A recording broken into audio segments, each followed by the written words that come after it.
Whether paid or unpaid, time off is an important respite that allows your employees to take vacations, attend to personal or family business, or simply rest and recharge. However, managers and employees alike must recognize that not every request for time off can be approved. Hello, and welcome to HR Over Coffee. Today we'll be discussing time off. More specifically, we're talking about how to handle situations in which a manager must deny an employee's request for vacation or personal time off.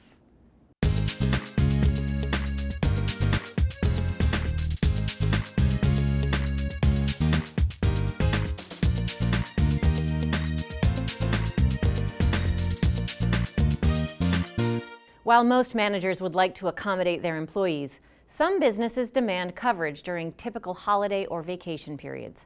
There may also be specific times during the year, for example, the end of quarters or fiscal periods, when a company needs to be fully staffed. These expectations should be clearly spelled out in your attendance policy, together with the amount of sick, personal, and vacation time allotted to employees and procedures for taking that time, including any time off that may be required by federal or state law. Clarify how far in advance employees must notify their supervisors of their intention to take time off and whether those requests will be approved based on corporate or departmental needs. For example, even if your office closes early on Friday afternoons in the summer, you'll likely still need someone on site to answer phones, accept deliveries, and respond to client emergencies. Your time off policy should be articulated in both the employee handbook as well as on the company's internal website or intranet if one exists. You should also communicate in writing any variances to the time off policy that apply to specific departments or positions. When hired, employees should sign a written acknowledgement that they've received and read the handbook to be placed in the individual employee's personnel file. When considering whether to grant an employee's time off request, it's necessary to comply with applicable federal and state laws regarding time off and non-discrimination. For example, employers covered by the Federal Family and Medical Leave Act, or FMLA, must provide eligible employees with unpaid leave for specified family and medical reasons, including certain family military leave entitlements.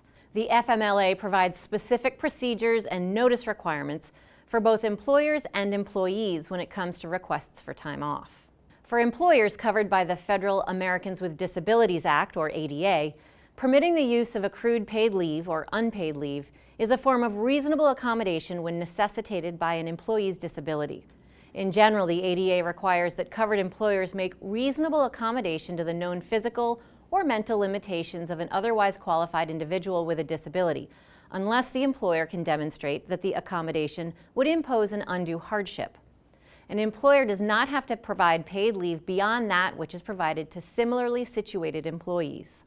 Certain employers may also need to grant time off requests in order to accommodate an employee's religious beliefs or practices, as required under Title VII of the Federal Civil Rights Act of 1964.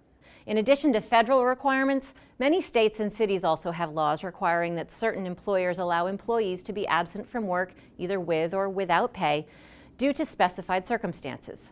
These laws may grant employees expanded or additional rights above the federal requirements, or they may be preempted by the federal law. As a result, employers in certain instances may be required to comply with only the federal law, only the state law, or both.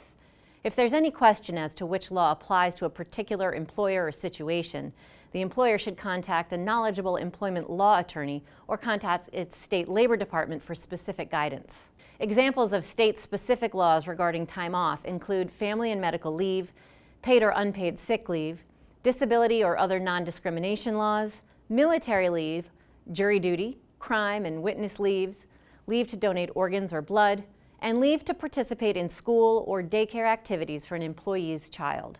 As you manage your employees' requests for time off, also consider whether a flexible work option might be a good fit for your company. Flexible work hours can minimize inconvenient time off requests and help managers plan for extra coverage during busy times. Upfront communication about expectations and schedules is key to making flexible arrangements work. In spite of all the considerations we've discussed, time off requests must still on occasion be denied. If you're in that position, be empathetic and fair. Have your conversation with the employee in private, not in front of peers or colleagues. If appropriate, explain your reasons for denying the request.